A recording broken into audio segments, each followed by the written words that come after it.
So Harvest on Mission, we are continuing with our study looking at Luke chapter 12, verses 13 through 21, and we've been walking through our vision statement, which is we want to see all people walking together with God, that's the first half, bearing fruit for his kingdom. You know, I've said at the very beginning, I don't know if you remember this, but I said that I think that one of the two big problems that I think that we wrestle with in our culture is isolation and consumerism. The first part of our vision statement is going after that idea of isolation. We're not meant to live by ourselves. We're meant to be in relationship with God, in relationship with one another. And then the second problem is the second half of this, which is consumerism. And I think these are our two big problems of our culture and where we are as a society today. And I'm not just pointing my finger at other people. I think these are things that we struggle with constantly. We want to be by ourselves. We want to do what just we want to do. And instead of producing and bearing fruit for God's kingdom and giving to others what God's given us, we desire to just take and take and take for ourselves. I think those things are ingrained in who we are, but also massive parts of American culture. And so the first half of that vision statement is that we were asking this question: how do I walk together with God? And we looked at a number of different things. We finished that, and now we're going to the second half where we're going to answer this question: how do I bear fruit for his kingdom? How do I do that? And I already mentioned consumerism, and this is going to be kind of an introductory sermon for that, but I have to start by killing consumerism in myself. I cannot love money and love God. I've got to serve or love one or the other. That's an important idea. So if I'm going to really love God, I've got to kill consumerism in my life. So let's walk through this passage where Jesus gives a really stark warning about it.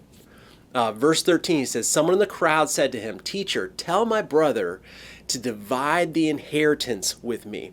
We don't get a lot of context for what's going on here. We just know that there's some dude whose brother apparently has kept the other brother's share of his inheritance. And he's coming to Jesus to solve the problem for him. And then Jesus said, but he said to him, "Man, who made me a judge or an arbiter over you?"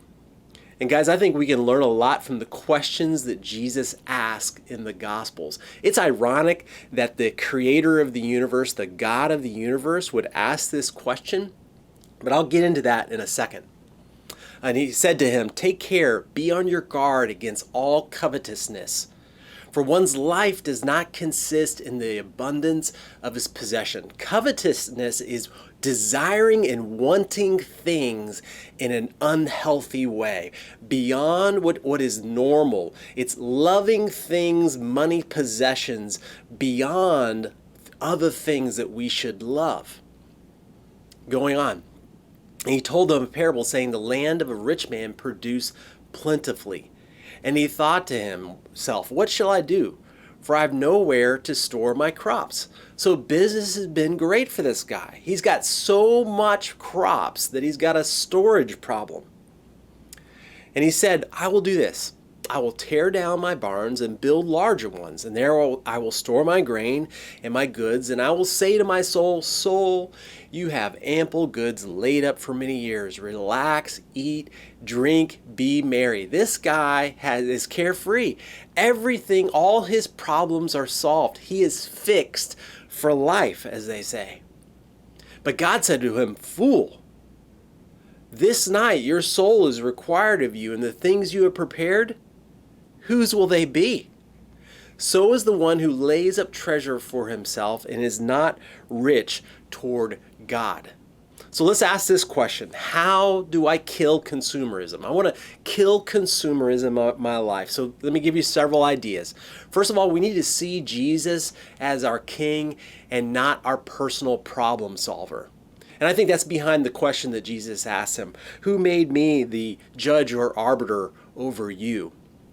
I think a lot of times the way we live life is we want to do what we want to do. We want to go down the road that we want to go down until we hit a problem. And then when we hit a problem or a roadblock, then we want to call in God to solve our problem, as if he's like an on-call God just to solve whatever thing we got. Like he's my personal assistant. God, I'm in charge. I'm going the direction I want to go. But then when I hit a snag, I'm expecting you to step in and fix the problem. God says, well, am I your judge? Or am I your king? I need to be living with him as the king of my life, not just my personal problem solver. Number 2, I need to take coveting seriously. I need to be on guard against it. So he says, take care. He's given a really serious warning, and be on guard against it. Let me read several passages, starting with Colossians 3:5. He says, put to death, therefore, what is earthly in you, sexual immorality, impurity, passion, evil desire, and covetousness, which is idolatry. Coveting things is putting things in the place where God should be. I begin to worship that thing, that money, those possessions. It becomes an idol in my life, where it is ruling my life. It is dictating what I do, what I don't do. It is telling me right and wrong, how to order my life, what I'm going to sacrifice for, what I'm going to love, what I'm going to put my hope in. All these things that should be attributed to God, I attribute to things, which makes them coveting, which makes them an idol. It becomes very much a worship disorder in my life. And Jesus says it this way: no one can serve two masters, for either he will hate the one and love the other, or he will be devoted to the one and despise the other. You cannot serve God and money. Therefore, we need to kill consumerism if we're going to truly love God. Because we can't consume stuff and truly love and serve God. It's not possible. 1 Timothy, but those who desire to be rich fall into temptation, into a snare, into many senseless and harmful desires that plunge people into ruin and destruction. This is like the classic line, more money, more problems. I mean, we have so many significant problems that are very unique to our modern culture compared to other problems in other societies or societies from our past, because of all the stuff, because of everything that we've surrounded ourselves in, what we pursue for happiness, for joy, for pleasure. They have become what we worship and what we serve. This is a massive problem. He says, for the love of money is a root of all kinds of evil. And this is a commonly misquoted verse in the Bible. A lot of times you'll hear it quoted as, money is the root of all evil. But that's not the problem. Money is not the problem. Money is simply a tool, an economic tool for trade. That's all it is. It's the love of it that's the problem. The love of money is the root of all kinds of evils. Loving money leads to lots of other bad stuff. It's through this craving that some have wandered away from the faith and pierced themselves with many pangs. So take coveting seriously. Be on guard against it. And then number 3, I need to know that stuff does not equal life. Jesus says in the latter part of verse 15, for one's life does not consist in the abundance of his possessions. Jesus said that I am the way, the truth, and the life. Life is knowing God. God breathed life into humanity, his life into humanity, and then he told them the very first command.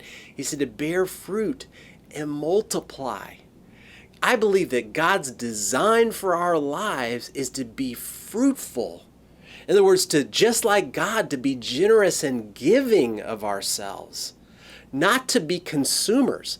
And I think the more that we are consumers, the less we're like what God designed for us, and the less we're like what God designed for us, the less life we actually have. There's less fulfillment. I think a big part of why we don't have fulfillment today is because we love something and try to desire and possess and consume something that God has not designed us to love and consume. God's meant for us to use those things, to produce and to bear fruit and to multiply. And number 4, I need to make Jesus greater than you. Make Jesus greater than you. I need to make Jesus greater than me. He is greater than I. Notice that how often in this parable this guy refers to himself. Let's see, in verse 16, the land of a rich man produced plentifully, and he thought to himself, what shall I do? For I have nowhere to store my crops. And he said, I will do this. I will tear down my barns and build larger ones. And there I will store all my grain and my goods. And I will say to my soul, and so on. It's like this guy is completely about himself. He is pursuing all these possessions that he actually can't possess, because someday his soul will be required of him, and he will appear before God without any of those things. And so the command that Jesus gives at the end is to lay up treasure for yourself. And if you are, true riches is being rich towards God. That is what we want to pursue. That's what we want to have real value in. And please note that I'm not saying that there is anything wrong with having wealth.